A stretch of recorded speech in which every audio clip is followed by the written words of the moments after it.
د هر کور مکتب د نن زده کړه د سبا ویاړ. السلام علیکم. د هر کور مکتب ګرانو زده کوونکو ستړي مسئ.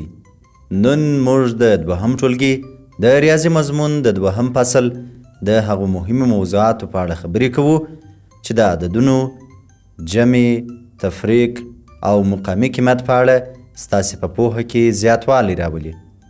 دا لوستونه به ستاسې د حساب کولو وړتیا لوړه کړي او په ورځني ژوند کې به مرسته درسره وکړي. راځئ چې یو ځای د دې درسونو پېژندنه وکړو. دوهم فصل له نهم لوست څخه پیل کیږي او پر 19 لوست پای ته رسیږي. دا فصل ټول 9 موضوعات لري چې په لاندې ډول دي. نهم لوست د مقامي قیمت مفهوم. په دې لوست کې به موږ زده کړو چې هر عدد خپل ځانګړی مقامي قیمت لري. موږ به دا زده کړو چې څنګه د یویزو، لسیزو او سلیزو ارزښت معلوم کړو تر څو پوه سو چې عددونه څنګه جوړیږي.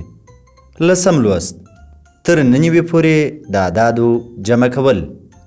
په دې برخه کې به موږ زده کړو چې څنګه عدد تر 90 پورې یو له بل سره جمع کړو. دا لوست به موږ ته د جمع کولو اسانه طریقې راوښیي تر څو په چټکۍ سره سم جوابونه پیدا کړو. 11 لوست تر 90 پورې د اعدادو تفریق کول.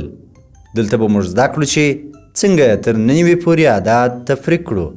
موږ به د مثالونو په حل کولو سره زده کړو چې تفریق څنګه ترسره کړو او په ساده ډول یې حل کړو. 12 لوست د جمع په عملیه کې د تبدیلي قانون. په دې لوست کې به موږ د جمع د تبدیلي قانون وپېژنو. دا قانون موږ ته ښیي چې که د جمع د اجزاو ترتیب یا ځایونه بدل کړو پایله یې تغییر نه کوي. 14 لوست د جمع د 3 جزونو یا ارقامو جمع کول. په دې برخه کې به موږ زده کړو چې څنګه 3 عددونه یو ځای جمع کړو. 14 لوست د تفریق په عملیه کې د همجنسو ګروپونو جلا کول.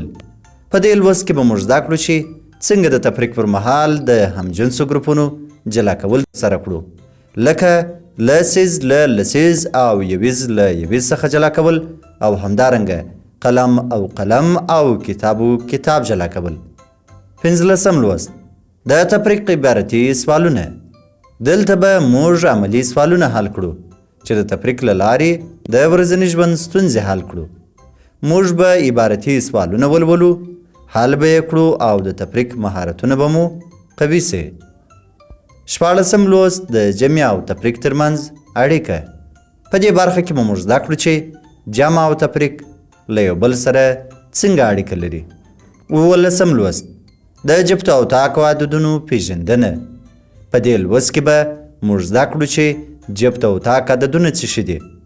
موږ به تمرین وکړو چې څنګه جبت اعداد له طاق اعدادو څخه بیل کړو او د دوی ترمنځ توپیر وکړو. ګرانو زده کوونکو دا درسونه به ستاسې سره د ریاضي په زده کړه کې مرسته وکړي. د عددونو، جمع، تفریق او مقامي قیمت په اړه پوهېدل د ژوند په هر ډګر کې مهم دي.